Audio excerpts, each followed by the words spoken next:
Ladies and gentlemen, welcome to another episode of the Generation of Wrestling Podcast. As always, is yours truly, the 27-year-old piece of gold of franchise, aka the Showstopper, better known as the GOW's resident tribal chief. And with me, as always, I got my tag team partner, my brother, my family. He is the flyest in the room, Mr. 1, 2, 3. Pin that ass down, K Breezy, aka Too Cold Kimber in the building. Brother, how you doing?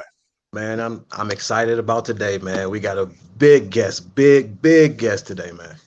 Well, with that being said, let's not keep the people waiting. Big guest deserves big introduction. And with that being said, Sure. introducing our guest from Point Pleasant, New Jersey, by way of Atlanta, Georgia. He has worked for companies such as AWA, WCW, WWE, Impact, and most recently AEW. He is a former WCW Triple Crown winner and heavyweight champion, current WWE legend and Hall of Famer, owner, creator, and founder of DDPY. That's right. Don't call it yoga because he hit you with that bang and make your ass famous. Diamond Dallas Page, aka DDP. Brother, how you doing? Now that's a sweet ass introduction there, bro. I tried, brother. I tried. Absolutely. I love that. No, you do. You got a good rap, bro. You got a good rap. Man, look, my partner, he'll tell you, man, I've been working on this for about 2 weeks. So, Hey, I'm glad you like it. Yeah, it's perfect. Well, with that being said, so I want to talk about a couple things, early life, childhood, of course, eventually we get into your career and then DDPY, relentless and stuff like that.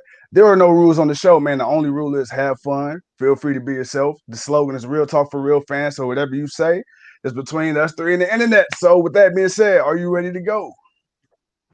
Hit it, baby. Hit it. Where do you want to start? Well, the first thing I want to address the obvious, the current situation with the pandemic. What have you and the family been doing to kind of keep each other, grounded and sane in this new normal?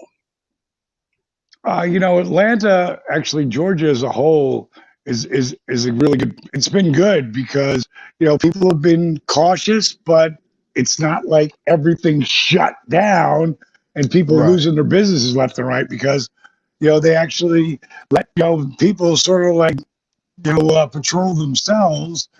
And in the beginning, man, I shut the house down like big time. And I had Right. my daughter Brittany because she's like I always called her a unicorn her whole life as a child, and now that I'm living with her again with my baby granddaughter, it's me, her, and my girlfriend. My girlfriend's name is Paige. Her last name is McMahon. So she's got two iconic names for professional wrestling. But Brittany, like, man, we got to a point where you drop something off, it sat in the garage unless it had to go into the refrigerator, and we wipe shit down, and we're just super self-conscious. And then, things lightened up after about 3 months, and my girl, one of my daughters, Kimmy, is getting married, so they're doing a bridal shower. So Brittany and Kimmy and Paige were all there, and only 16 women. One person had COVID and gave it to 9 people. I was Ooh. I was one of the people off of. Paige got it and I got it, and it kicked my ass, but nowhere near as bad as it did her. Like for Uh, her, she was freezing, like literally freezing to a point where I covers and get on top of her, and she's still freezing. So I ordered from Brittany ordered heating pads. So we put heating pads under her sheets. So when she started to get cold, she turned that up. But then the fever came every night. It went as high as 102.7. wow. And we finally, after I kicked out in about 2 weeks, and I really felt like I was getting better like 5 different times, and then Right. bam, it It hit beat you me right. down again, and it literally took me a month to get my strength back, and it took Paige about 6 weeks, and she is a fucking warrior, and I mean, she's one of those women or athletes. She's a professional adventure athlete where she run a 100-mile race. She would put a backpack on her back, run through the canyon, and do 170 miles in 6.5 days. Like that kind of warrior. Climb Mount Kilimanjaro and Mount Fuji, and it kicked her ass. And so we're back now, and we're good. She's still got the antibodies. I don't, but I'm good, and I'm careful, and that's all you can be.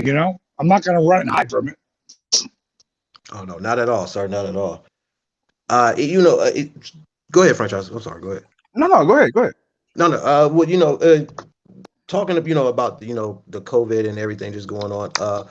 What has it been for your business of now? The DDPY. What has it that transition? Has it been easier doing things virtual now, seeing as that's the new normal of how we do things? Has that been better for you, or has it kind of been a slow build? Well, I was preparing for virtual for the last 6 years, and we created an app that there's no fitness, wellness, there's no app out there like it, because it's not a workout app. It's not just my program. Every Monday on the app, Motivational Monday, something that I saw, something I went through, something I read that someone said, and I'm going to put that up every Monday. Every Tuesday, we got a new workout. And people go, oh man, I can't do your workouts, so you'll kill me. Like my workouts, my DDPY rebuild program starts in bed. Like you can't get out of bed?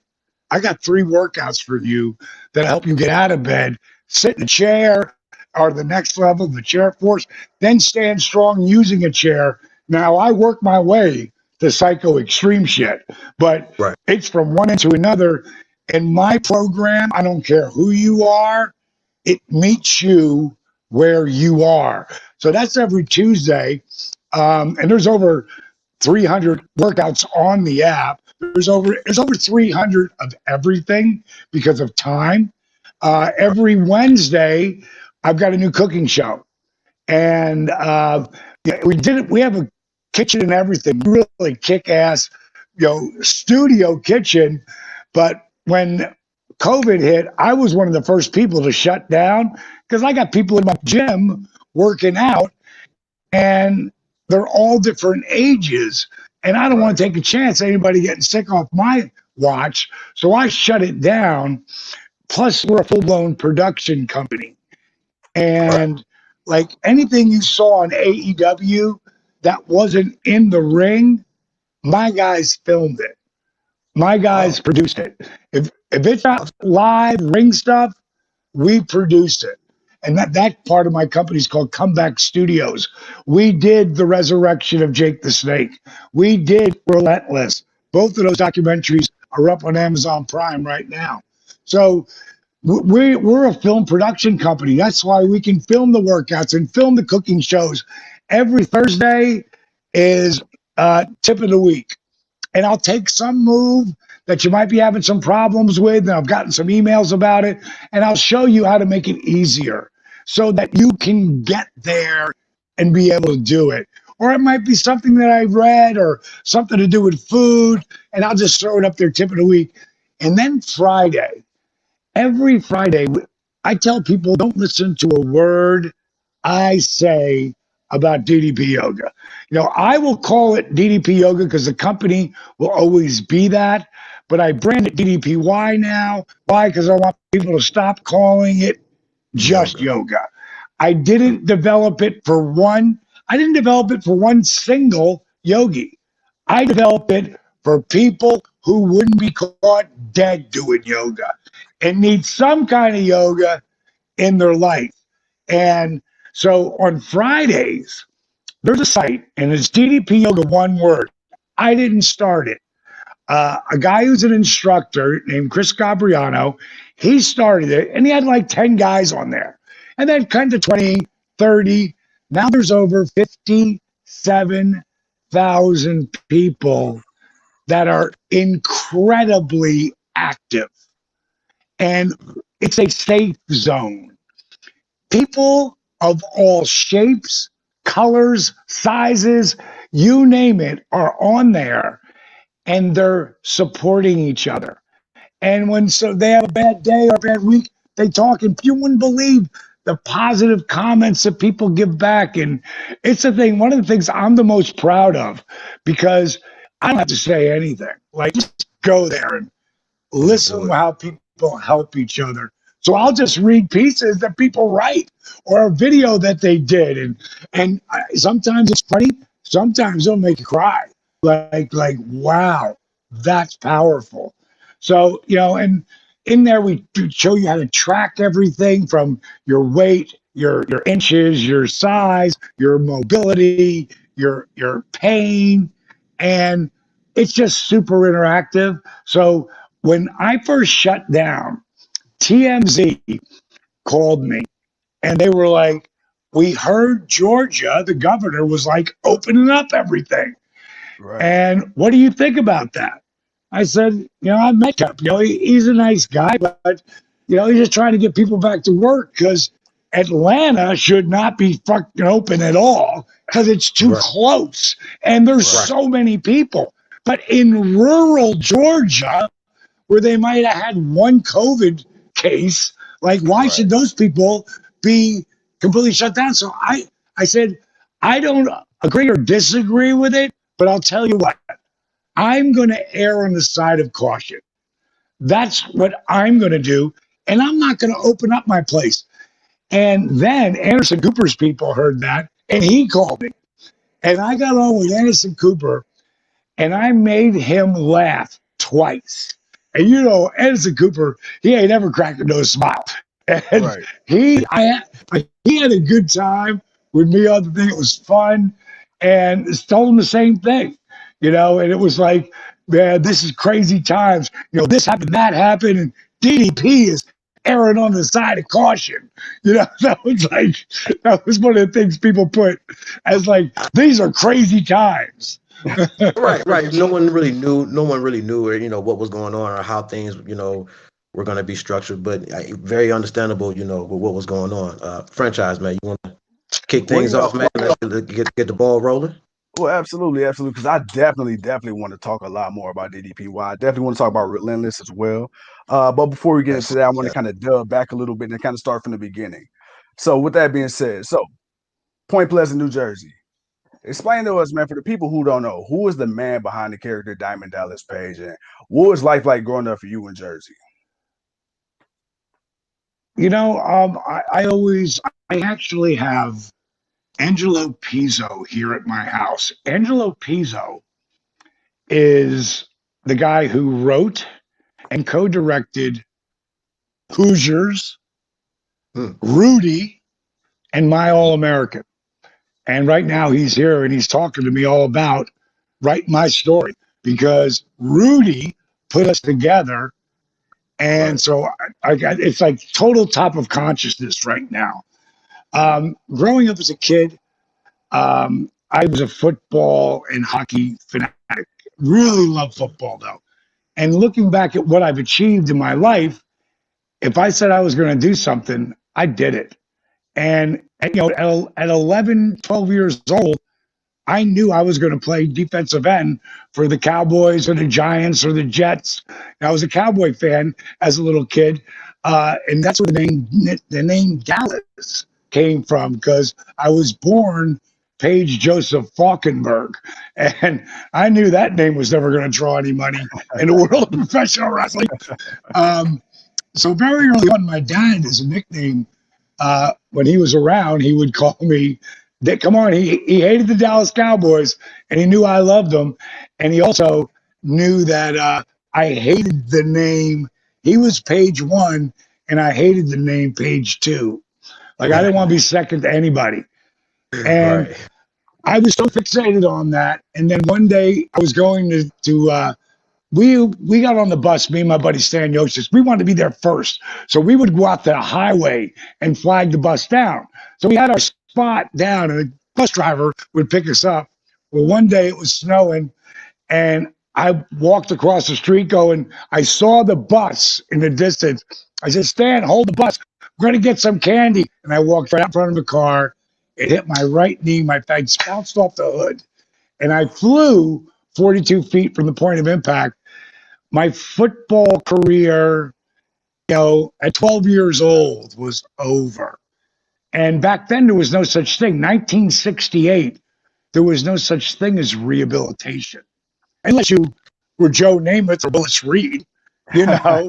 And both of those guys, I found, well, when my doctor told me that he would not clear me to play football, I had heard about, I was a New York Knicks fan and Jets as well. And I heard that this guy, Dr. Nicholas, he worked on Joe Namath's knee and Willis Reed's knee. And I was like, Mom, please take me. I only got to see her like once a month. It's like, hey, please take me to this guy. That's making my birthday present. Well, that guy basically told me, you're never going to be Willis Reed. You're never going to be Joe Namath. You should start hitting the books. And at 30 years old, I was reading at about third grade level. I mean, I grew up with ADD and dyslexia when no one knew what the hell that shit was. And I sort of, finagled and cheated my way through school and got people to write papers for me. And that's where I learned about quid pro quo. Like, I'll help you with this. You help me with that, But that's what I learned about the best lesson that came out of this. And I literally was just talking to Angelo about this. The only two sports they let me play, baseball and basketball. I sucked at both. And I didn't care because I played football and hockey. I didn't care. And all of a sudden, you can't play football or hockey.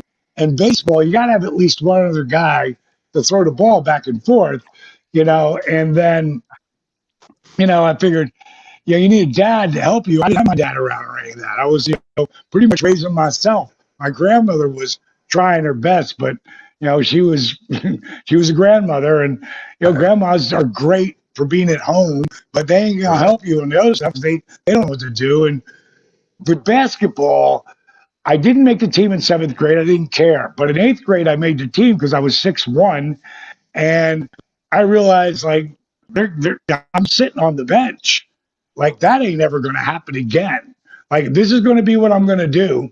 And that summer, I played 5, 6, 7, 8, 10 hours a day, all day long. Because as you guys know, the best thing about basketball is you can play all by yourself. You can do dribble. You can learn how to dribble better. Layups, hooks, turnaround jumpers, foul shots. You can have a game with a whole team and nobody's out there. So in the beginning, nobody picked me. Eventually, I got picked, and eventually, I was picked into teams, and eventually, I was one of the best kids in the county. And what I learned from that was work ethic equals results. Inside my Hall of Fame ring, it says work ethic equals dreams! Exclamation point. DP. With that being said, before I pass over to my partner, so you said I see that you played JV basketball your freshman year, varsity your sophomore year. Was there ever any thought of you possibly going pro, whether it be NBA or overseas, or was that just something you did strictly in high school? I know. I knew I didn't have the ability because I played with the best players. I mean, I would hitchhike into the hood, baby, and fucking, and I'd be the only white boy there, And I knew I didn't have the skills for that, but in my teens, I made a decision I wanted to be a wrestler, and that I knew I could do. And I tried it when I was 23, but it didn't work out for me. I the same knee. I had 3 matches. I mean, I was so green, and I did something where I went over the top rope, came down and jammed. I didn't tear anything, but I like a bone bruise. So it took me out of the game, and I'd only been working a couple of months on it anyway. And then I got an opportunity to run my first bar. And it was like a little rock and roll bar. And then the booze, the broads, and the party, baby. 23 years old. That I've been in the business since I was 18. But to actually be running a place and have bars on each side of you, I mean, it was a hot spot. And I enjoyed that spot. It sounds like it. And speaking of that nightclub, uh, the people that were coming in, like you say, you were a fan of wrestling. You tried it out. Of course, you said your knee went out on you. Who were the people that were coming by that were inspiring you to want to continue to pursue it later on in your career? Later on before you got into WCW. Yeah, like what had happened is it's just 79 when I wrestled, right? So Okay. Right. I lose track of the dream. And then 80s, 81, 82, here comes WrestleMania. And I am so pissed at myself for not putting the work in and following the dream that I stopped watching wrestling. And then one day I was flicking the channels and I see Gorilla Monsoon, who I've known since I was a little kid as far as watching him on TV. But there's also this cat with a leather coat and a do-rag and these crazy glasses and a boa, and it's Jesse the Body Ventura. I'm like, this guy's amazing. And the first guy to come through the friggin' curtain had a bag over his shoulder, Fu Manchu, the long hair, the one and only Jake the Snake Roberts, and he mesmerized me. Like I'd done it, because every kid growing up now, is this shit real? Like what's Right. like I don't get it. Like, especially when you're younger, you don't know. And as you got older, because you don't know what's real and what's not in professional wrestling. And I started thinking like, man, well, maybe this guy, Jake Roberts, like his shit looks real. Right. Like you couldn't see through his shit. No. And I just became a big fan again. And then I'm running some huge club in Fort Myers, Florida. The first club I ran was in 79. In 85, 6, 7, up right up till 80, up till 90, I ran a big ass club in Fort Myers. And one night, I want to say it was like 1987, I'm in the back office and I had a camera on the front door. See who's walking in, and a guy walks in, looks just like Jake. And instead of going through 1,000 people, I'm going to walk around the outside of the club. Come walking in, I go to the front desk girl who's collecting the money. I'm like, Judy, did some guy walk in here look like Jake the Snake Roberts? She's like, yes. Everybody thinks it's him. So, like the mark that I was at the moment, I ran in there, and then I see him and I slow down and slowly make my way near him. And I go, hey, man, you Jake the Snake Roberts? And he says, who wants to know? I said, the guy who runs this place. He's like, yes. What can I do for you? I said, what are we drinking? And that night we drank. He told me stories, and he was Jake. He was exactly who that guy is you think he is. And if you wrestled in Tampa, in the WW at the time F, now WWE, the next show was in Miami. That's 300 miles you got to drive. Right. Right in the middle, almost right in the middle is Fort Myers. So what would happen is Jake told the boys, you got some guy, there's a big mark, and he takes care of the guys. This is a picture of the $1 Million Man and me pouring tequila into his mouth. Wow, that is awesome. The funny part about that is I've been trying to get Ted to do DDPY for 17 years, since I started doing it as a business 17 years ago. DDPY is an 8-year overnight success. Like the first 8 years, that's what Relentless is. A lot of that is in Relentless. Thank you, baby. Come here, Kurt. Say hello to the fellas. This is my girl, Paige McMahon. Hey, guys. How you doing, Miss Paige? How are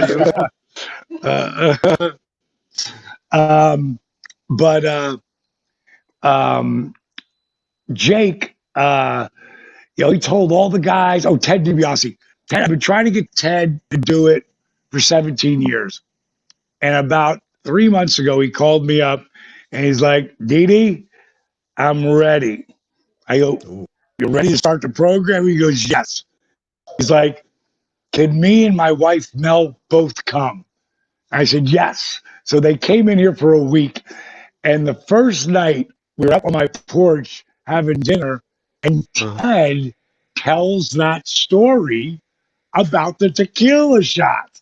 And I walked, they hadn't come downstairs to the war room down here. And I came downstairs, I grabbed the picture, I walk up, I go, you mean shots like this? And oh my God, his wife thought it was the funniest thing. She'd been with him the whole time. That's awesome, and especially like you say, for those guys to be right there in between, two places like that where that's a big, huge wrestling places where people go, and for them to come in and interact with you, and you being that cool guy that allows them to come in, that's pretty awesome. But while also doing that, you also started being a manager for AWA. How did that all become about? Clearly, because you really weren't back into the wrestling just yet. But how did that come about for you? No, right.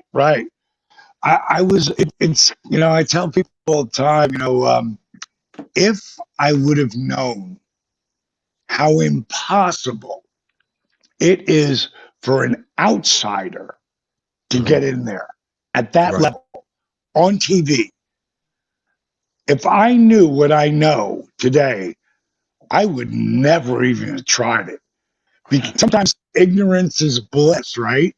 Yeah, Because most definitely. the only guys that didn't have some kind of lineage or start as wrestlers and pay their dues, the only guys, and they're two of the smartest guys in the business, one's Paul Heyman and the other is Jim Cornette. But both of those guys started as photographers when they were like 13, 14 years old. They get the guys' jackets and take it back. Like they just found their way and they put the work in, just like the other wrestlers. For me to roll in at 31, unheard of. So this is how the story went. I'm in my club, that big club that Jake and Ted and Bushwhackers and Michaels and Janetti came. So many guys came, and Now this is Norma Jeans, right?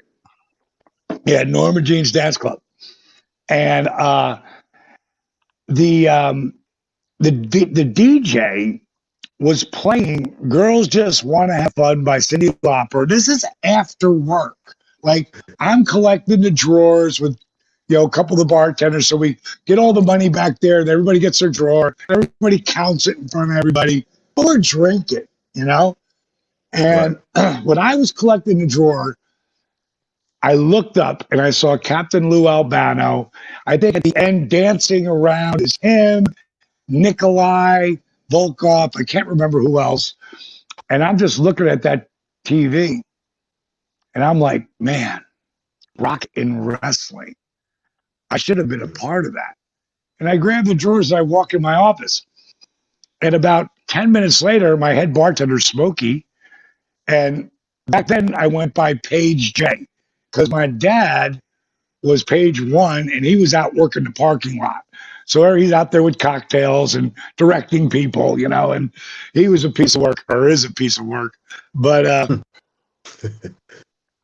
I'll tell you a story. Let me tell you this story. Hold on a second. One of the delivery guys comes in my club. One of my delivery guys comes in my club one night. And you see how I got all these pictures up here behind me? Well, I've always done shit like that in my offices. But, it could have been maybe Cheap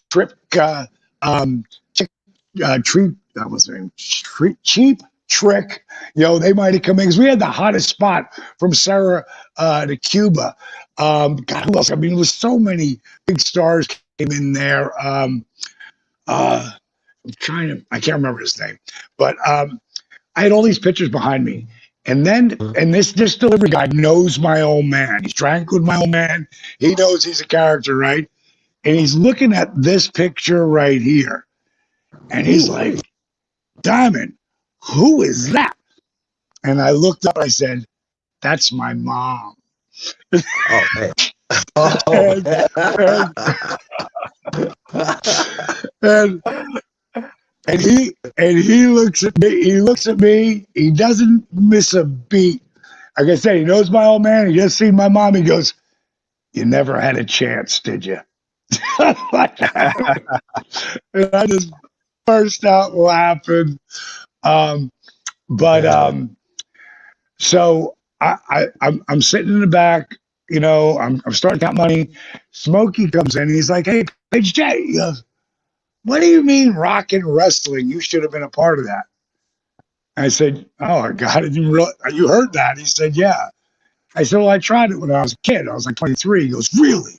He's like, "What was your name?" I said, "Handsome Dallas Page." And he went, "Oh, you can forget about using that gimmick anymore." And everybody burst out laughing.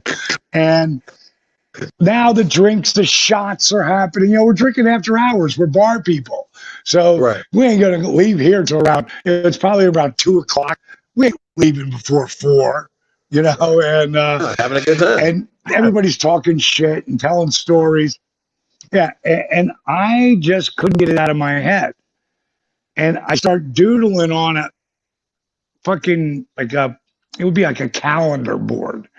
And I write Diamond Dallas Page. And then I say, I'm too old to be a wrestler. I was 31 at the time. I said, but I could be a manager. And I'm just talking shit. I'm not planning to do this. It's not a vision yet. I said, Jimmy Hart's got the Hart Foundation.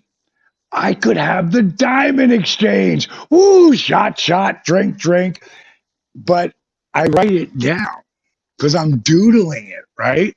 And I always tell people, just don't think it, ink it, like write it down, make yourself accountable. Right. Tell people you're going to do something because then they're going to call you on that later if you don't. Yeah. And so at some point, the shots, we're in about an hour or so talking shit. At some point, I go, there's no really good looking women in professional wrestling. And we're talking about like 1987. I said, except for Miss Elizabeth, but she's like girl next door beautiful.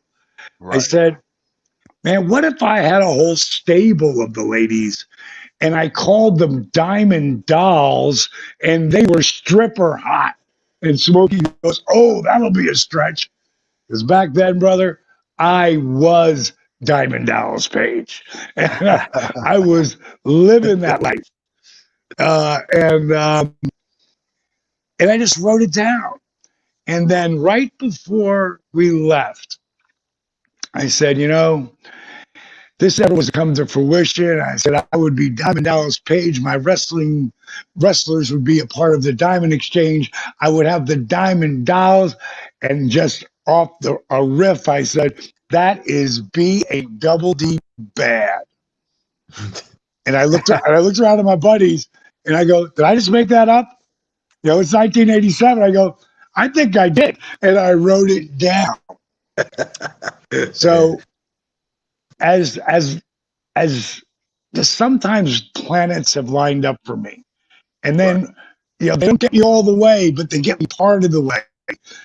And around that time, there was a little show that was on Southwest Florida cable, and it was called the Party News Network. And the Party News Network would, a new place opens up, or they're going to be there if, one of the hot bands are in town at the Leaf Civic Center. They're going to be where the party's at. And they wanted to interview me because of the way I did my commercials. Like I might have had like Thursday, like a synthesizer voice, but I might, you might have heard, this Wednesday, ooh, dig it, yeah, hot legs, $1,000 in cash and prizes, ooh, yeah. And then I go off and do something else, and people had seen Jake and Ted and Bushwhack. They'd seen a bunch of these guys in my club, so I could do Jesse Ventura back then. I can't do it today, but back then I could just sound exactly like him or Hulk or Dusty in public, if you will.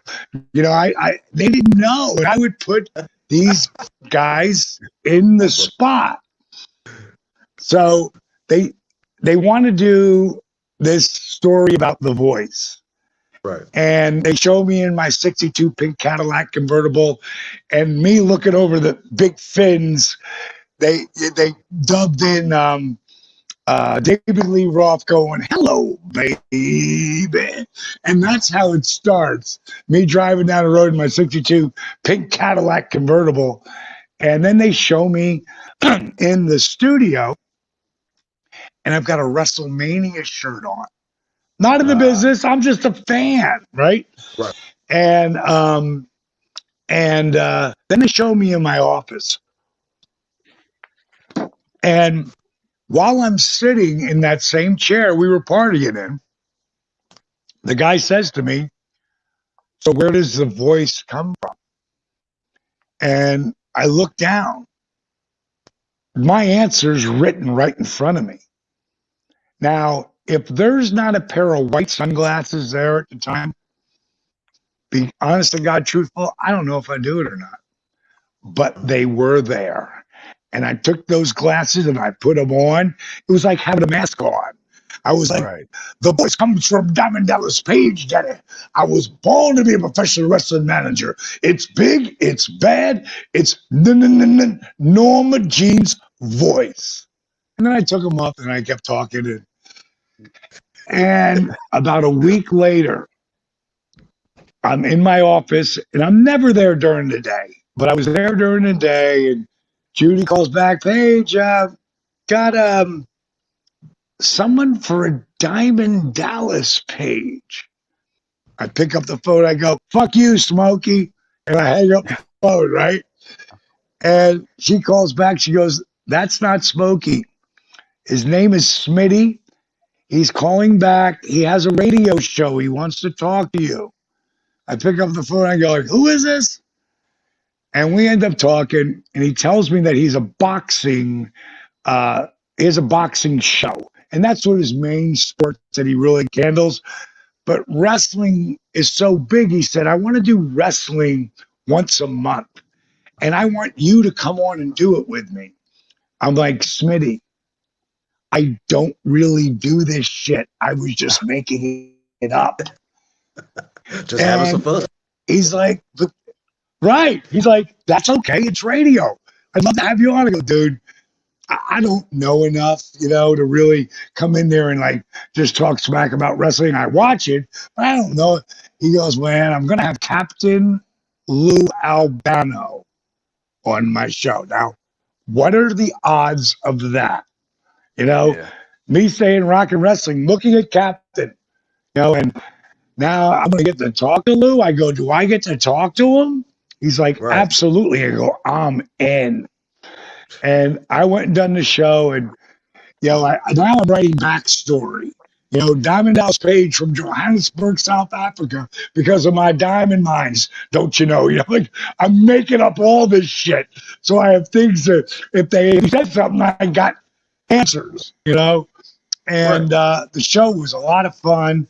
It was a childhood dream, and then the next one was with Sergeant Slaughter. And then Smitty and I go out to have a beer after that. And he's like, "Man, you really got to do something with this Diamond Dallas Page thing." And I'm like, "Smitty, do what?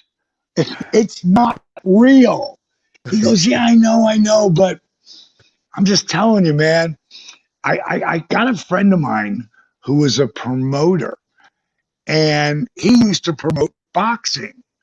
Now they've got him in the AWA in the middle of the country up in Minneapolis. And I think I've got his address. I think you should make up a tape and send him a tape." I go, "A tape of what?" And he's like, "You'll think of something. I know you wanted to do this as a kid. You'll think." What ended up happening is I created, and here's one of them right here. I had a friend of mine who was a radio jock, And like you can tell, like this, the wall behind me, every picture has a story, right? Well, this guy right here with the microphone, I fly him in. He's a radio jock named Jack Bernstein. And the guy in the middle, I called him Rock Hard Rick. And he was just chiseled down, right? I made up another guy called Big Bad John. And I had a guy named Ted E. Bear, and he was a midget. And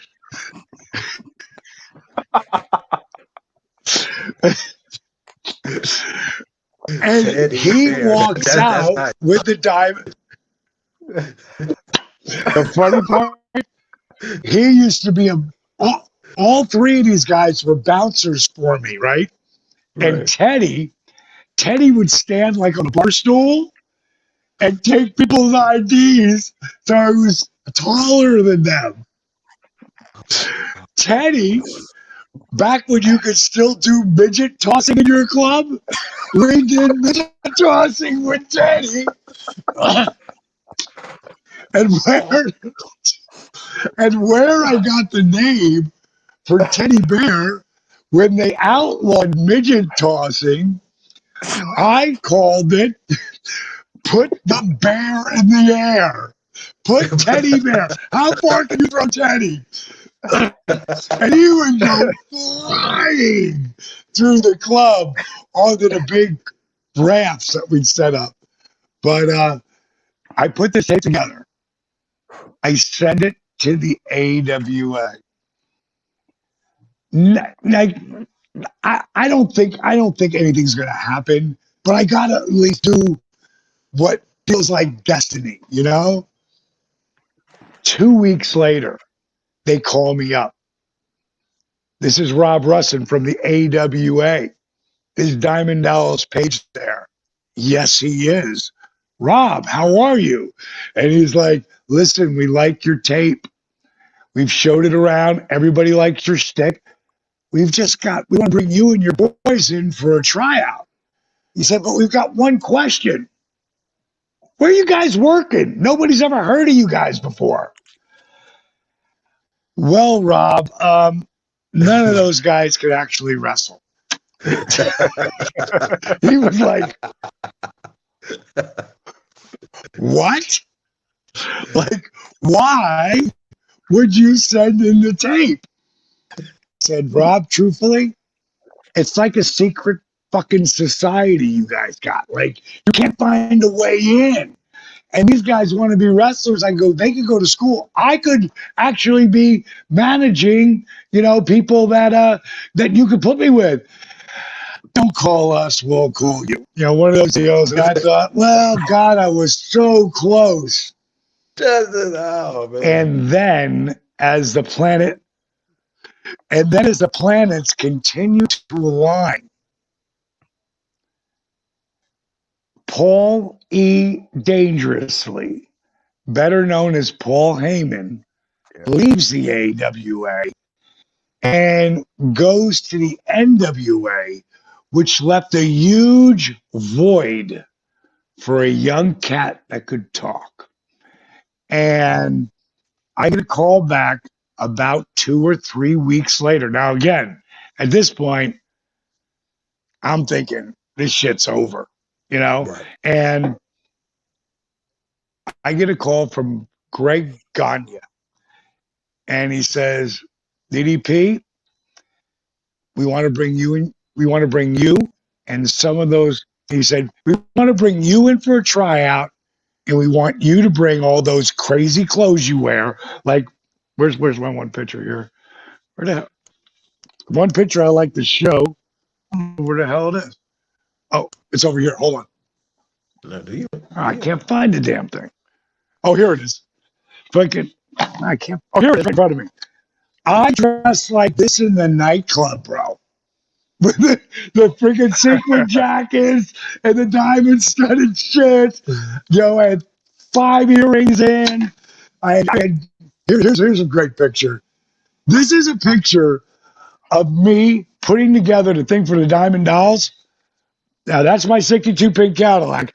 And if you get a close up on any of those ladies, they are all smoking hot. And that's in Fort Myers right there. So he says, bring a couple of those hot chicks and all those crazy clothes you wear.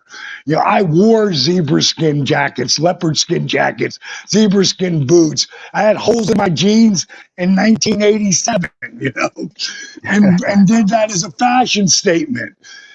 And I got a girl who was, you know, a good friend of mine, and we used to have a lot of fun together. And I needed her like now because they wanted me to come in like next week. And so I called her up and said, man, I would love you to come. And where the hell's that picture at? And oh, here it is. I know that this is my very first day in professional wrestling because she only did this once.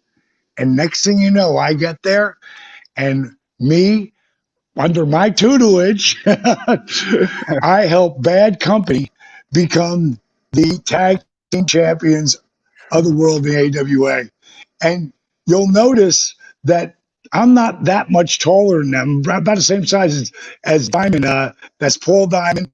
The girl's Leanne. The girl right there, she is now the head sales person. Like she controls all of the sales in North America for Visor. That's bringing the blue pill, you know, bringing Viagra, and now they've got the they're one of the companies that got the vaccine. So like she's super powerful chick. But I know that was the first day because she was with me, and the reason why those guys are about the same size as me, my feet are this far apart. So I lower my 6'4" height. But it was a lot of fun. And that's the long answer, but that's exactly how it happened. No, I appreciate that long answer, and because the one thing about you being that manager, being that guy that can talk, being that guy, you know, that was you had a way with your words and in the way that you presented yourself.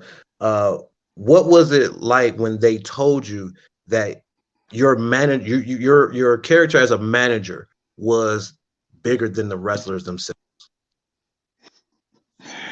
I was like, I just can't, I literally looked at Magnum and I go, when he's telling me I can't manage anymore, I'm like, what did I do wrong? He goes, it's not your fault. You know, the clothes, the bling, the wrap, the hair, the dolls. It's like no one's paid attention to anything else. And I said, so you're telling me I'm too over the top for professional wrestling? You know, like that's like an oxymoron.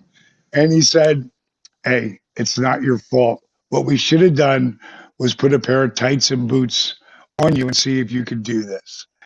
And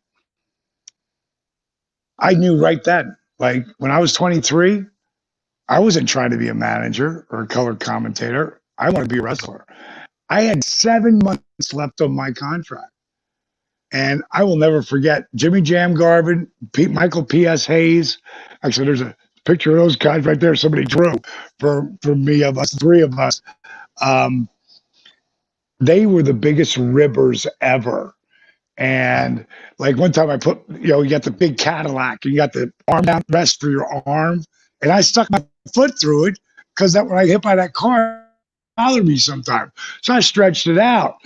And Jimmy Garvin goes, Dallas, is there your foot in the front seat?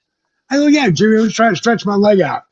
Next thing you know, he's got a lighter under my foot and is giving me a legitimate hot foot. You know, shit like that. They would, you motherfucker. But when they heard the news, they were so empathetic. They came up like, and I never seen those guys ever like that. They're like, hey, man, we feel really bad, but it's part of the business. And, it was great while it lasted. And they were trying to console me. And I said, it don't matter, bro. I'm good. I got 7 months left of my contract. I'm going down that power plant. I'm going to learn how to wrestle. And they looked at each other and they burst out laughing like it was the funniest thing they ever heard. I mean, Hayes fell down on the ground laughing. And I gave him both the finger and said, "See you out in the ring." This was the last time I was going to walk up to the ring. Right. And years later, like 5 years later, Michael P.S. Hayes, I had a match with Sting in January '96. And I was running into, it was a Tuesday morning. I flew back home. I was running out to go to the gym and I heard the message machine go off and I was just running out the door and then I hear Page, P.S. I ran to the phone. I picked it up. "Hey, Mike, God damn it, motherfucker." I'm like, Mike, you're right, son of a bitch. I'm like, "Mike, what's the matter?" He's like, "Hey, sometimes you don't want someone to pick up the fucking phone. You just want to leave a message." I'm like, "Yeah, you want want me to hang up so you can call back?" "No, fuck it. No, you're on here." He said, "Page, everybody, seen your match last night.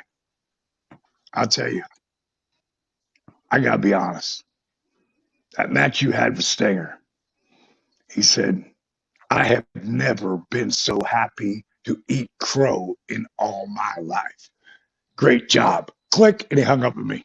but Oh but man. that was That's a what. that was a moment. That was a Mhm. moment, and I knew I was just moments away from really arriving. I just needed something big. Right. And if it fucking happened, and it would be the NWO. And Mm. when they came in and, took over, and Sting went into the rafters, to create the Crow. And the uh, Kevin Nash and Scott Hall were like legit brothers of mine. Right. Like, I created, I don't know if you remember what Scott Hall looked like pre Razor Ramon. Razor Ramon was the Diamond Stud, the character I Little bit. created Yeah. A little with the bit. black hair. And yeah, so, I got him to shave that big walrus mustache and grow that Yeah. 5 o'clock shadow that he had at Yeah. about 2 o'clock. And, stupid, handsome son of a bitch. But I created the toothpick, everything. We were both supposed to do it, and mine fell out of my mouth while I was talking shit for him. So it really was, it should have been his thing anyway, you know? Right.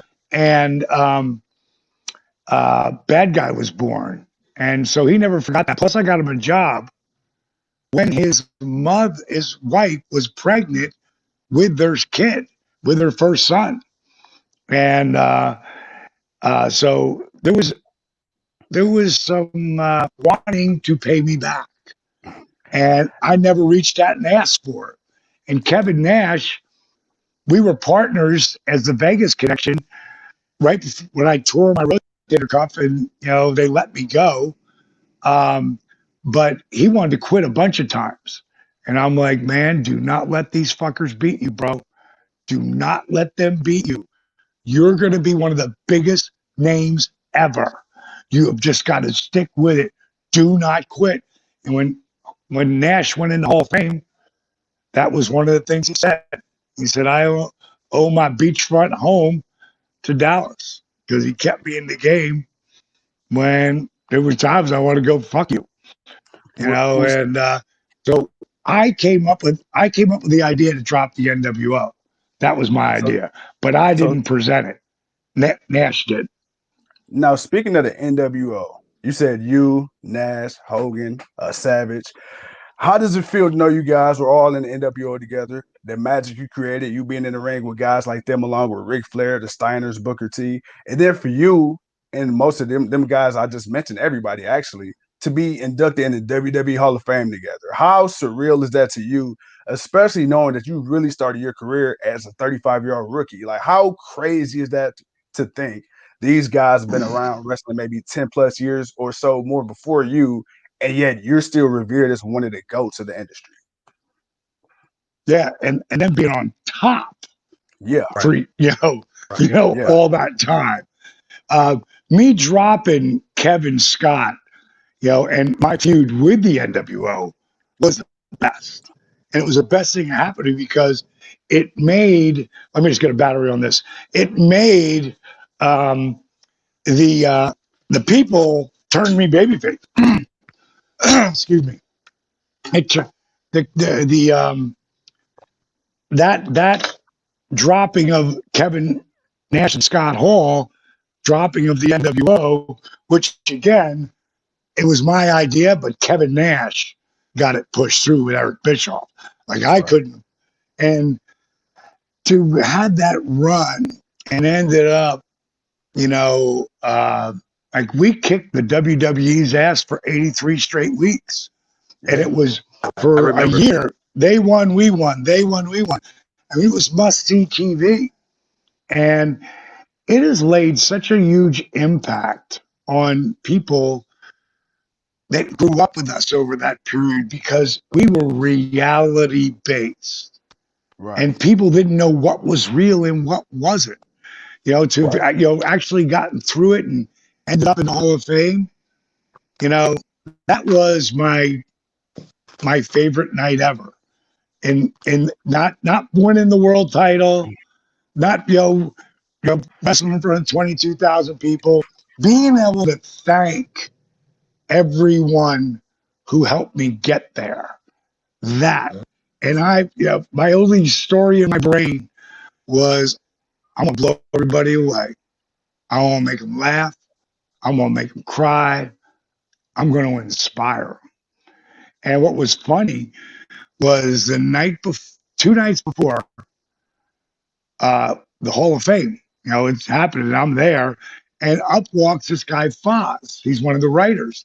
He goes, "Hey, DDP, I'll be writing your speech with you." I'm like, "Foz, do you not think I've been working on this for the last 3 months? Are you kidding me? I don't need anybody. I don't need anybody's help." And he Right. goes, "Well, so what is it? You got it down to 15, 10 or 15 minutes?" I said, "No, 27 minutes." And he said, "Oh, D, we can't go that long." I'm like, "Are you fucking kidding me? You're telling me this now?" And so I go up and I spend that whole night rewriting it. And the next Mhm. day he calls me. He goes, "Hey," I said, "I've almost got it finished." He goes, "I want to hear the original. Can I come up and will you do it for me?" I said, "Absolutely." He came up. I did. I had him laughing. I had him getting choked. I mean, all the shit that I knew was going to happen in front of a crowd, he was doing in my room. And he goes, "Let me go talk to Kevin Dunn." Because Kevin Dunn, he's the guy who runs the show. Vince McMahon is the grand poobah, but Kevin Dunn runs that TV show. And he makes a lot of the decisions. And so he called me up. He said, "Kevin said, do it. And you're coming out first. Don't go over 30." And that was that was my finest moment in professional wrestling. And it was the best thing I've ever done. And it'll be around forever for people to watch and be inspired when I'm long gone. Speaking of big moments, it was a time where you, Arn Anderson, and Savage, you guys in the locker room. Arn came in. He asked Savage, "What do you want the finish to be?" And when he said he wanted to take your diamond cutter, can you just kind of explain what that meant to you personally and what that meant to your career moving forward? I honestly didn't really realize. I knew it was huge, but I never really knew how huge it was until I experienced the aftermath. Mhm. I mean, first of all, our angle was completely reality based. We had great promos leading into it. And it lasted for friggin' 7 months. Unlike something you hot shot and a month later, 2 months later, it's over. And Arn, who I love today, and I loved him for a long time in the beginning, but there was a time where we were at odds with each other, and he basically told me I was never going to be a top guy. And he told me because Hogan, Sting, Luger, Flair, or Savage are ever going to put you over. Like, guys, when you're at that level, like, no, I'm not doing it. And 90% of the time, they'll get their way. Right. And in this scenario, I never got in this dreaming that Savage is going to put me over. I just being able to work with him was a huge honor. But he was listening to the crowd every night. And every single night, I might have hit a couple of diamond cutters when the NWO was running in, and maybe I escaped, or maybe, boom, I got glommed by Norton or whoever the next guy was. And next thing you know, Randy's dropping elbows on me. And I'll tell you something about Randy's elbow. There is nothing. And when I say nothing, I mean fucking nothing about it. When that motherfucker hit you, and I say that with all the love in the world, and I was thankful as hell, but I swear to God, the first time he landed on me, I literally thought the opposite side of my rib cage opened up and my guts splattered all over the friggin' mat. Like, I pissed blood for 13 out of 16 weeks. I'm like, Randy, please stop landing. Like, land on my stomach. That next match, he landed on my face, knocked me out. If you watch the Great American Bash, the referee is losing his mind.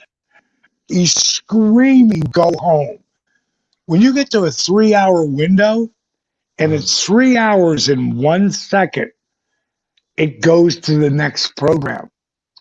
So if we're not out, if you didn't buy the extra time, which is a lot of money, so they want you out by 2 hours and 56 minutes. All right, you're done. Aftermath, recap. No, we're like fucking 2:59 and 3 seconds. And now we're starting the actual finish where I get hit with Scott Hall by the belt. If Scott Hall hits you with a belt, he hits you with a belt. And I'm not bullshitting. Then he freaking grabbed me, hit me with his finish. And then Randy comes through and he lands on my face. The next thing I know, I'm walking backstage. I stop. I look at my wife, Kimberly, and I go, "Did I just wrestle?" Damn. And she said, "What?" I said, "Is it Nitro? Did I just wrestle?" She said, "Stop it, Paige. You scared me." I go, "What the fuck?" And I started flipping. She goes, calm down. You just wrestled Randy Savage, the Great American Bash." I said, "What happened?" And she told me that happened. Scott Hall raises Randy's hand. If you guys watch the match, you'll see me start to sit up.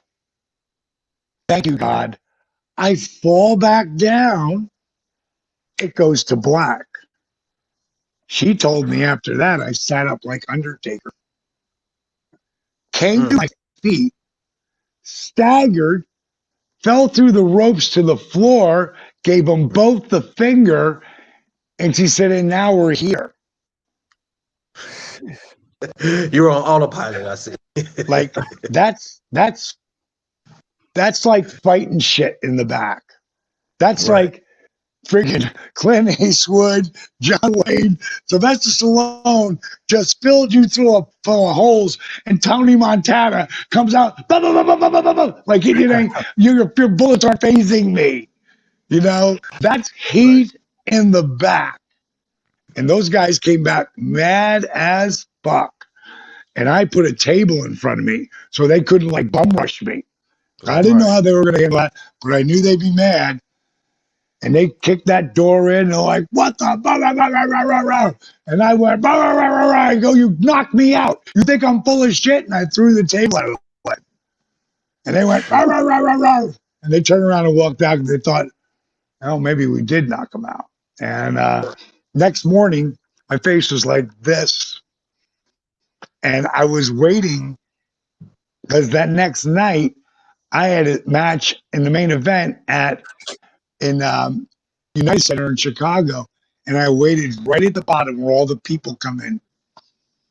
And when he rolled up to me, finally, Randy walked in and he saw me and he looked at my face. Sorry, brother. He walked away. But he knew I didn't bogart him. But to go back to your question about Arn, like I said, Arn said I would never be a top guy. And then Randy says, I think I want to take the diamond cutter. And Arn just looked at me and he was like, man, wow. I got diamond. Hope you know what this means for your career. I'm like, yeah, I do, Arn. But I really didn't because that wasn't the pay-per-view. That was the night before the pay-per-view. Randy wanted to hear how the people would react because everywhere we wrestled, they beat the shit out of me and left me laying, shit flying into the ring, like cups and bottles and, all sorts of shit. And that's how it normally happened, or I'd escape. But most times I got my ass beat. And during this match, we went out there and tore it down, man. And he didn't give me a lot because he knew he was putting me over. So he pretty much dominated, beat my ass, gave me some hope spots and kicked me down. And finally, I blow a little comeback. He stops me and he goes, diamond cutter. And he went to slam me and I turned into a cutter. And it was like almost a moment of silence. And then people just, wow, because they couldn't believe I caught him with it. And then when I laid on him, laid my arm across him, it was one of the loudest pop, one of the top 5 loudest pops I ever had. And I could hear him saying, well, guess we know what we're doing for Spring Stampede. Yeah. Because he really talked like that, man. Speaking of Spring Stampede, you got your opportunity, to win the World Heavyweight Championship. You went up against pretty much 3 of the top Hall of Fame guys that you could ever name: Sting, Hulk Hogan, Ric Flair. What was that like for you to be in that match with those 4 guys? Just on their name alone of who they are, what they've done for the business, and even to that point, what was it like for you? And then for you to go over and to be the one to get that victory. You really got to know the backstory. And it's so crazy. I didn't really even realize it until I was writing my Hall of Fame speech. Years later, like 15 years later, 17, it was 90. Yeah, like it was 18 years later that I realized that when I'm writing this speech, there was a story I tell about Dusty. Because Dusty, without Dusty Rhodes, there is no Diamond Dallas Page. He was there for me anytime I needed him. If I needed to call him, he'd dream because he was sucked at calling back. If I said, I need to talk to you, he'd pick up the phone and he'd call me right back. And he'd let me vent or bitch, about the booking committee and how they weren't doing shit with me. And at one point, I was bitching for a while. At one point, I was like, Dream, I know I'm never going to be you or Rick or Hulk. I mean, I know I'm never going to be the world champion, but these sons of bitches went, damn it, enough. What did you just say? And now I'm feeling kind of stupid. I'm like, well, Dusty, I know I'm never going to be you or Rick or Hulk. He goes, no, D, what did you say after that? So I know I'm never going to be the world champion. He said, then what the fuck are you doing it for? He said, Dallas, as hard as you work, as much time as you put into this shit, that if you don't think you could be the world champion, you need to get the fuck out of our business right now. And fellas, he kept talking, and it felt like he reached through and just bitch slapped me, you know? And I don't remember a word he said after that, but I know exactly what I did. Right next to my phone was a pad. And it was for if the answer machine, you picked up the phone, you gotta leave. All right, what was their name? You had a pad there for your phone, right? I grabbed that pad and I'm listening to him, but I'm not. I'm just listening to what he just said to me. You know, it's like ringing in my ears. Exactly. And I wrote down on that pad, I will be the world champion in 5 years or less. It was 4 years, 4 months, and 14 days that April 11th, 1999 rolled around. 5 days, 6 days after my 43rd birthday, I get in the ring with Rick and Hulk and Sting. I told Dusty just 4 years, 4 months, and 14 days earlier, I'm never going to be Rick or Hulk or you. Well, Sting is as good a substitute for Dusty Rhodes as you can have. Yeah. It's like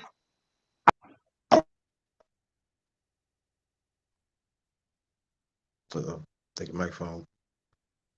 laid it out, and all the planets came together, and there I am.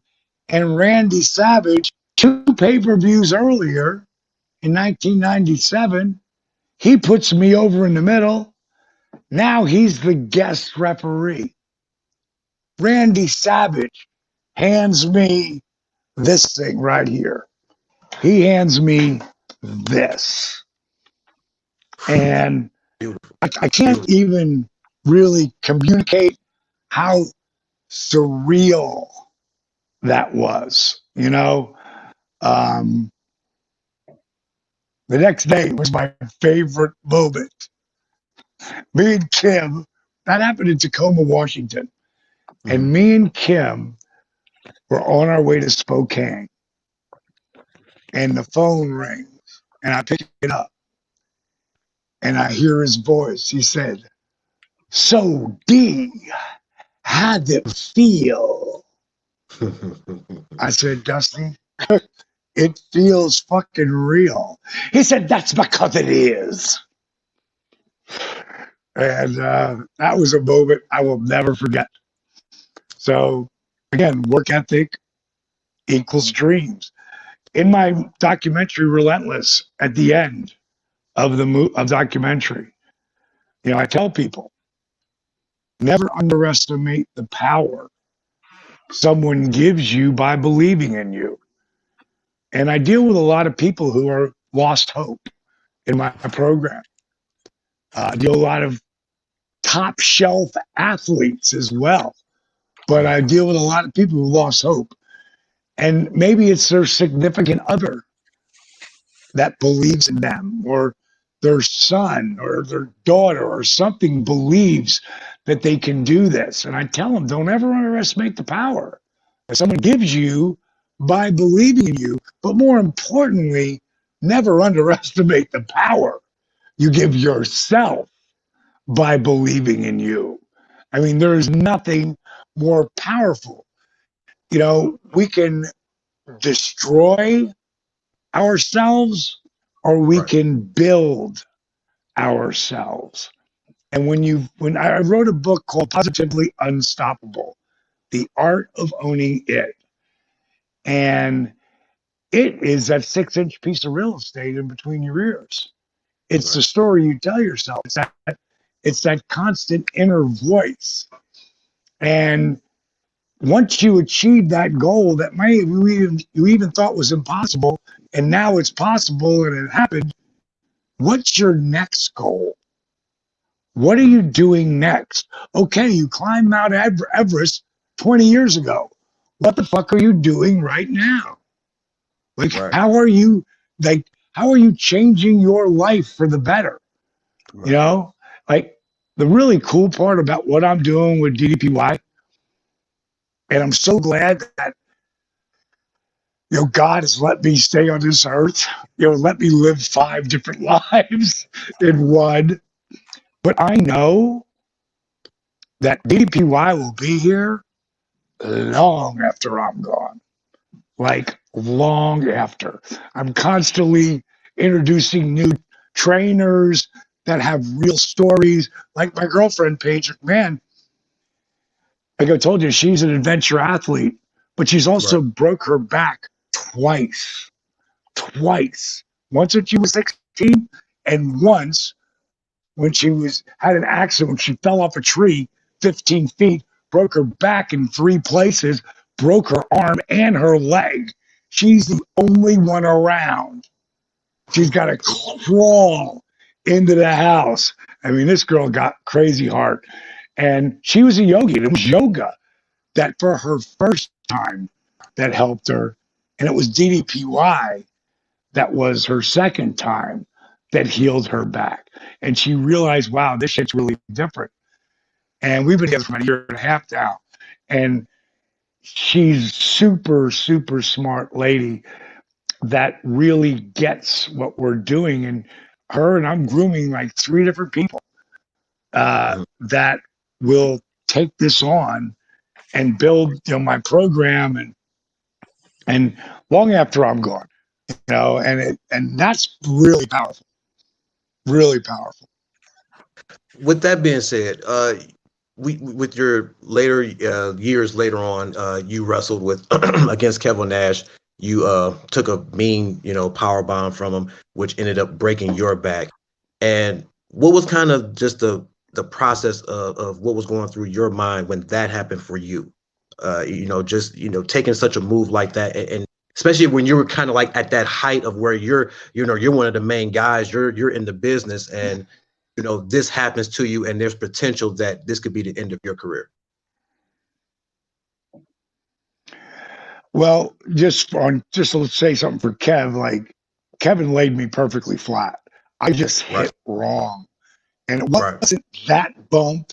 It was the proverbial straw that broke the camel's back. Right. And I mean, I was running so hard. Like all the shit you saw of me was in my 40s. I Right. wasn't in my 30s or 20s, you Right. know? And Yeah. and again, but it's all about how you hold back the time. But when that happened, I literally had just signed the downsize $4.8 million contract. That was the downsize. And if I don't get back in that ring in 6 months, that gets cut in half. 6 months, cut in half. 6 months, cut in half. So the contract was not worth the paper it was written on unless Right. I was there. Right. And I got super depressed at first, like anybody would, but I tell everybody, like if you look at the top players in the world, I mean, The Rock, and I'm not using him as a wrestler here. I am talking about the number one actor in the world. The biggest fucking star in the world is one of us. And he did a whole thing on YouTube on his shit that he did all about depression and how depressed he was. Like everybody gets depressed, everybody goes down. Obama goes down. Trump goes down. Tom Brady goes down. LeBron James goes down. Oprah goes down. None of those cats stay there. No matter what. They may take the hit, they may suck it up, and then boom, they're back again. you know? And that's what I try to do. Watching how other people handle that. And that's what I try to do. In this scenario, I probably was really bummed out about 3 days. And then Kimberly was doing yoga. And she's like, you should really try it. And I literally said, fuck that. I'm not doing yoga. You know, I mean, I'm the guy, who wouldn't be caught dead doing yoga the first 42 years of his life. Another reason why, I brand it DDPY, because I get it for the guys who fucking say that, but throw your ignorancy away a little bit and look where the fuck I'm at, what I can do, and I'll be let's just cold like this while we're talking. I'm going to stand on this one leg, back it up a little so you can tell my hand's going to be right here. I'm going to take this foot and pull it over my head. And here's my other hand right here. So I'm not holding on to anything. At 6'4", 224 pounds, and I'll be 65 in 5 more weeks. So, it's like, look at Jericho. Jericho blew his back out when he was 41. I sent him the Arthur Borman video, and he called me back 5 minutes later and said, "You tell me what to do and I'll do it." And now Chris is 50. Now he's not wrestling 27 days friggin', a month anymore, but he's the biggest stars in professional wrestling still. Yeah. And whenever he goes out there, fucker leaves it all out there, and he still drinks like a demigod. I don't know how he's doing that. I know he's cut back some, but my point is AJ Styles, Drew McIntyre, God, the list, I could just list so many guys, but those are 2 of the biggest names in the world. They do my shit mainly because of Jericho. Well, with that being said, your movie Relentless, it's very powerful. It has a very strong and positive message, especially, and like you say, to not give up, to believe in yourself and the stories that you provide within that. What was the main thing for you during that journey? With wanting to prove that this could be something that people could do, and that people just had to believe in it. What was, I saw the video. For those who may not have seen it yet, what was it just for you? Going through that time frame of just trying to prove that this thing can work, and how I can get people to want to buy into it. Well, I think more than anything, because it healed me, and then it healed that disabled veteran. And that video, not P90X, not Insanity, Tybo, nobody has got that transformation. God sent me to him and him to me. I mean, that's the only way I can explain that. Resurrection of Jake the Snake. When you see the change Jake Roberts goes through, it's unbelievable. There's no other program on the planet that could have done that for Jake, mainly because he was so beat up. And that's, when I say DDP yoga is not yoga, it's yoga position meets rehabilitation techniques, meets old school calisthenics, push-ups, squats, crunches, done with a slow burn, meets time under tension. I call it dynamic resistance. The medical world would be isokinetics and isometrics. And isokinetics is just isometrics moving, like engaging and flexing, like you're lifting weights, but there's no weight. So it's impossible for you to hurt yourself. You can modify it in any position. The thing that was so passionate to me, first of all, I blow my back out at 42. 3 spine specialists tell me my career is over. In less than 3 months, I developed the embryonic stages of what today would be called DDPY. Kick-ass cardio, dramatically increase your flexibility, strengthen your core at a whole different level. You just saw me lift my foot over my head and have a conversation with you. Yeah, the beauty is it, and this is why Jake could do it, and this is why Jake could do it, and every beat-up athlete. Like, I have a partnership with the NFL alumni. None of those guys paid for my shit. Like, none of them. Friggin', I take care of so many people. If you guys will actually really do it, I will hook you up, and then we'll come back, 60 days from now. You tell me what happened. Because I'm down. I know that this holds back the hands of time from the field to the court to the bedroom.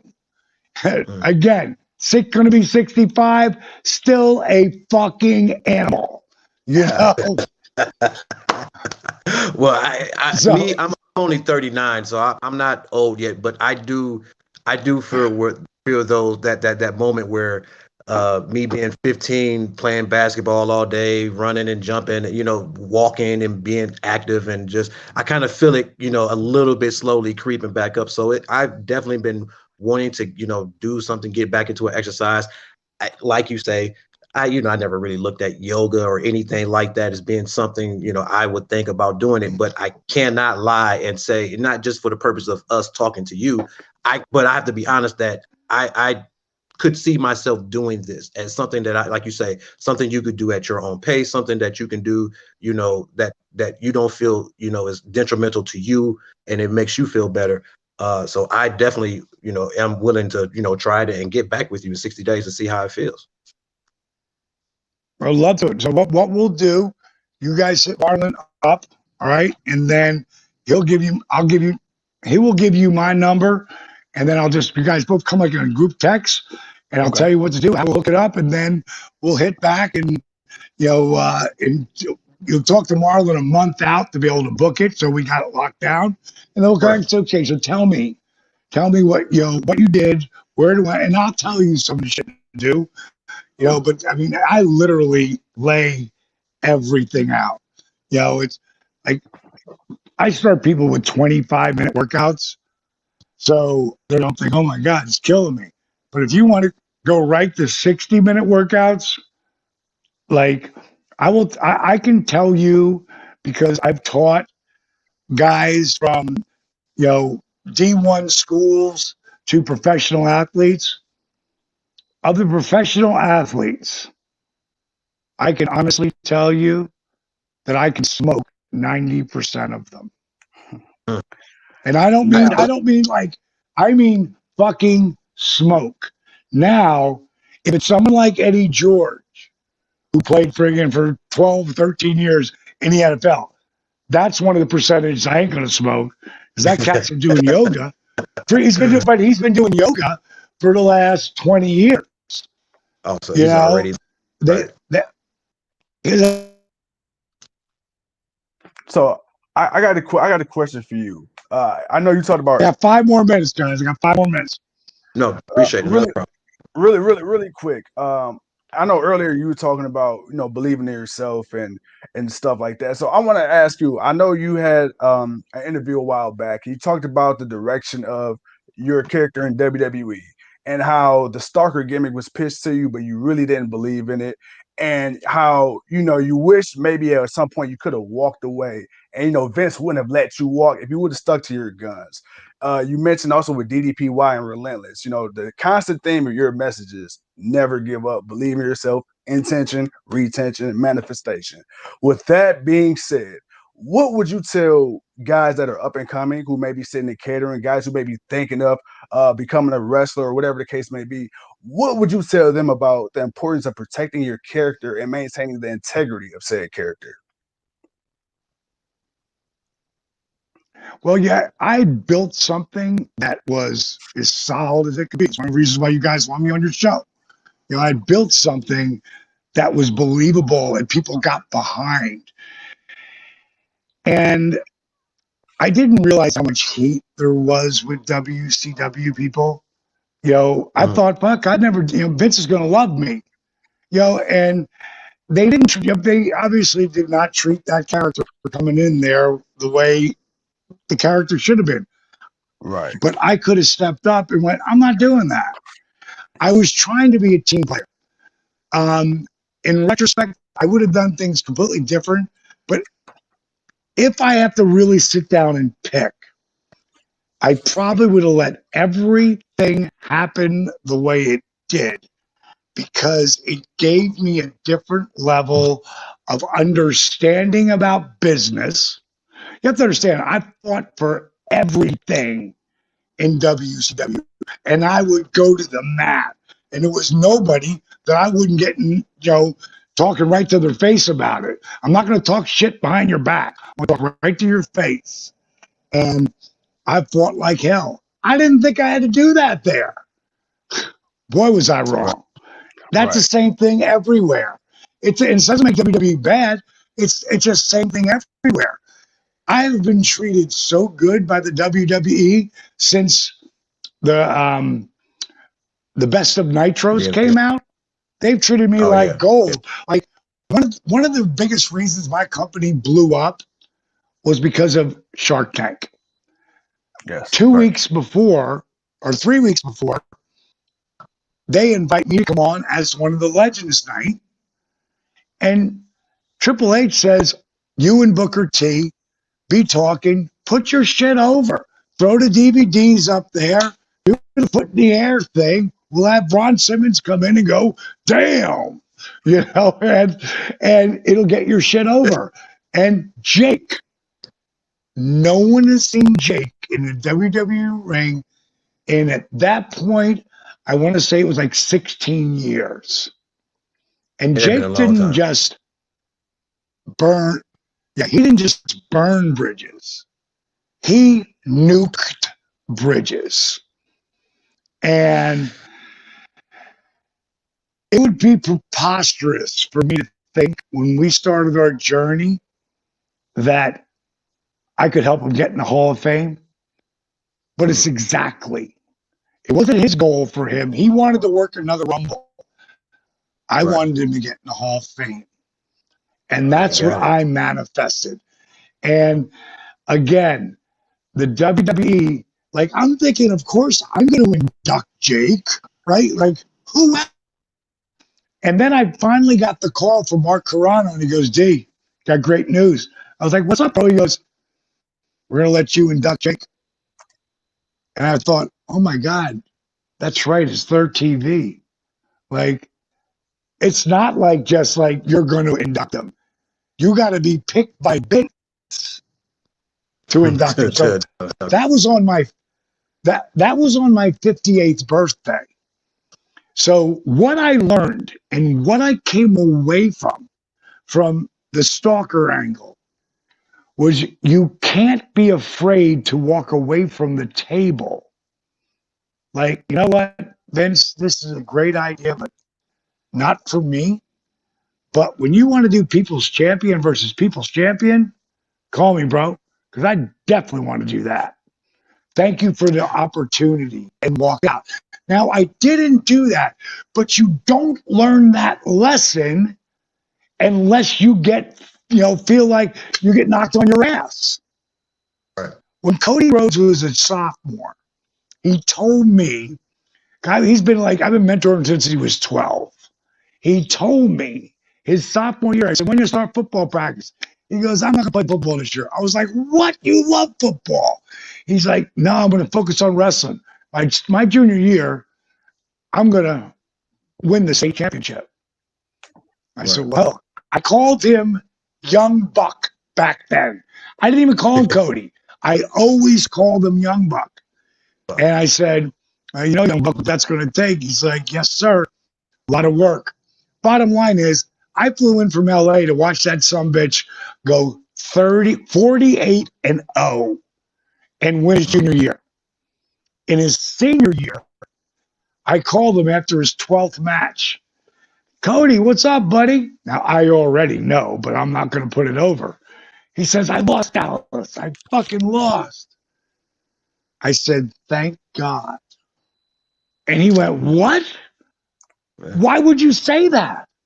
I said, Code, do you think you learned from winning? You don't learn shit from winning. You learn from losing, falling down, making mistakes. I'll take that back.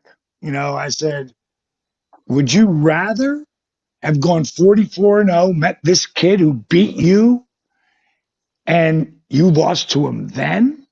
He was like, hell no. I go, exactly. I said, what'd you learn from this? And he told me.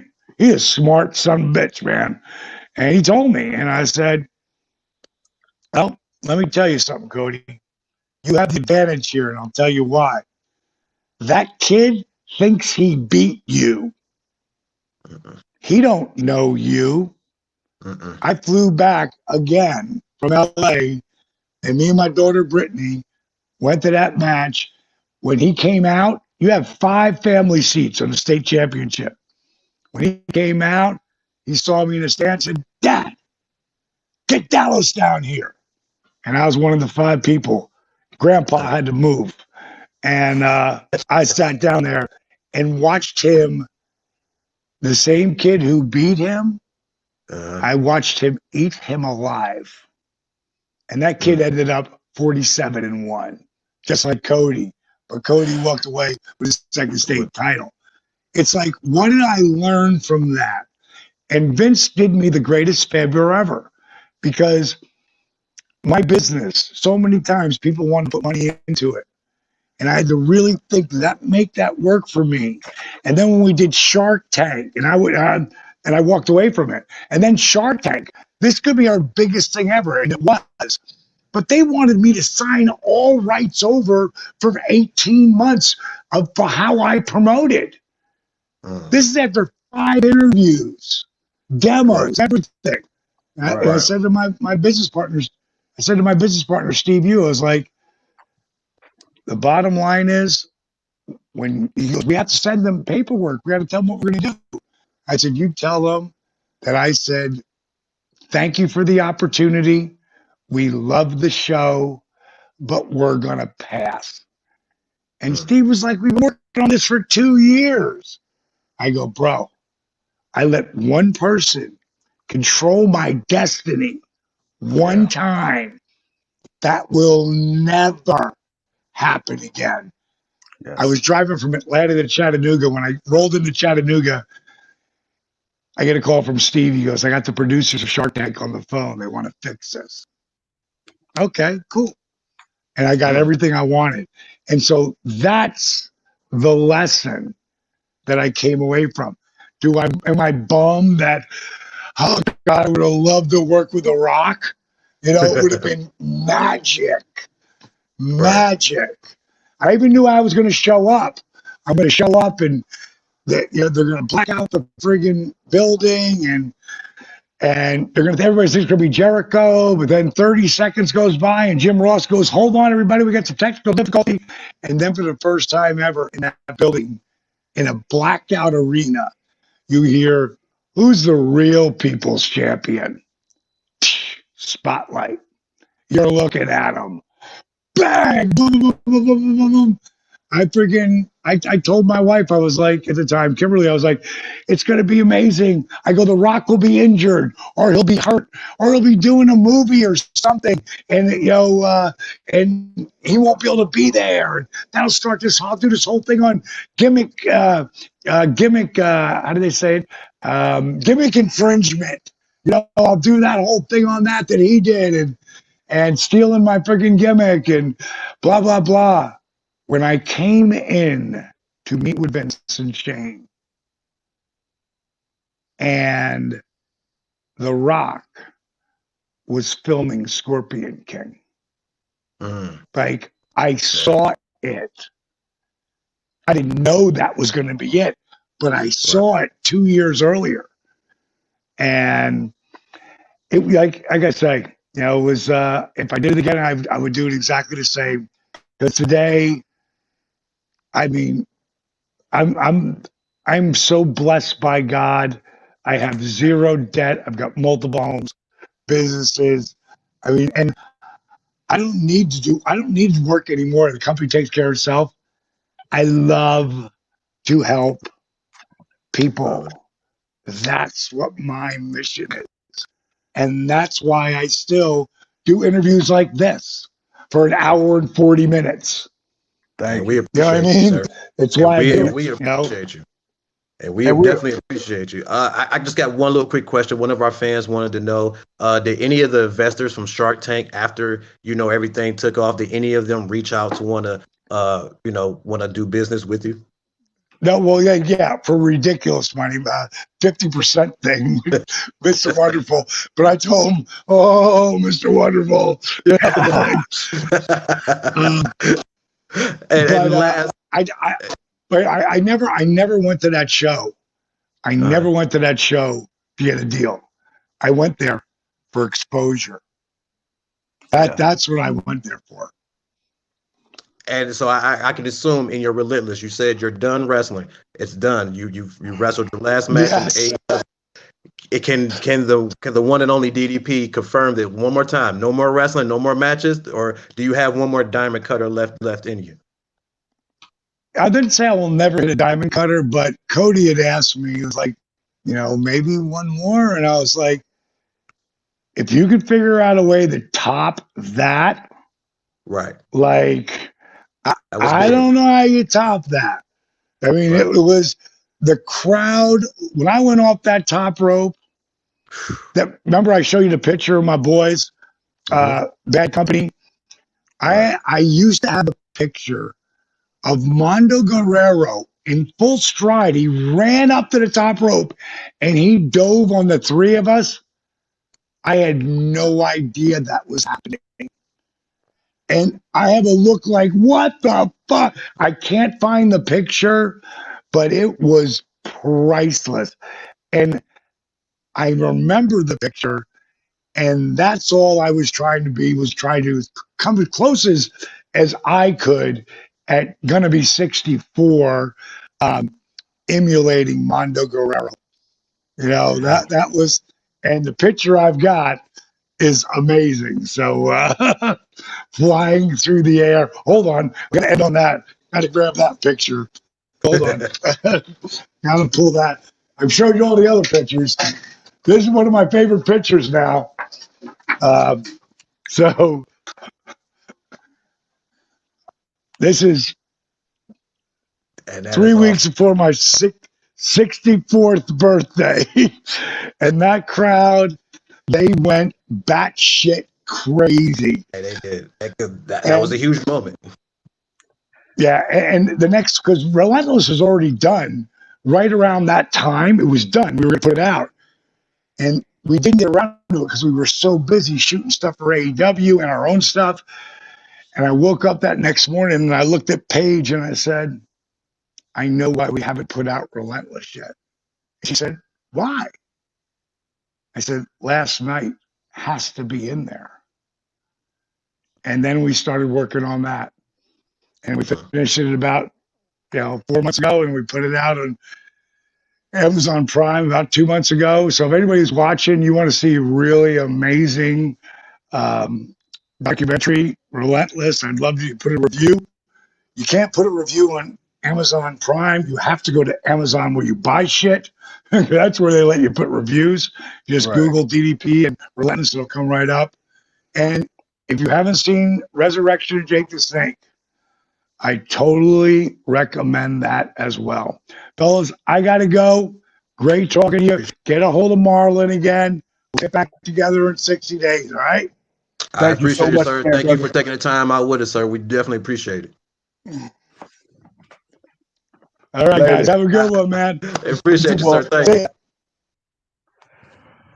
Ladies and gentlemen, that will conclude our Diamond Dallas Page DDP interview. Thank you for rocking out with us. Oh my God, throw it up. And that ain't Jay-Z. That's the Diamond Cutter. Now, with that being said, tonight we are going to continue giving more content as we're going to do our AEW and NXT review shows around maybe 6:30, 7 o'clock. So stay tuned with that. But as always, ladies and gentlemen, thank you once again for tuning in. This is the 27-year-old piece of gold. He's too cold. For everybody that showed love, man, salute. Like they say, better late than never, right? And with that being said, until later on tonight, we'll see you when we see you. Too cold. Anything else left? Man, I ain't got nothing else left, man. We just talked with a Hall of Famer and just had a blast, laughed, got a little bit of knowledge, just learned stuff, and actually willing to, hey, I'm getting older, man. I got to get myself right, man. So I'm looking into that DDP yoga too, and you should too, man, if you need to. Hey, don't stop by the bakery too many times. With that being Hey said, man, hey, look, the man already said it himself, so it's a wrap now. It's over. It's a wrap. So yeah, that DDP yoga, baby. Hey, you better get your DDP and Blue Chew on, I don't know about the truth now. We're gonna see how the yoga work out. Hey, be like the Rock player. No, we still good. No, we still good. It's no, we still good. No, bro. No, we just gonna learn to stretch a little bit. That's all. Well, with that being said, guys, we'll be back in about 3 hours or so. Follow us on here, man. Hey, we'll see y'all when we see y'all, man. We hype. Let's go. See you. Yeah, right, man. Deuces.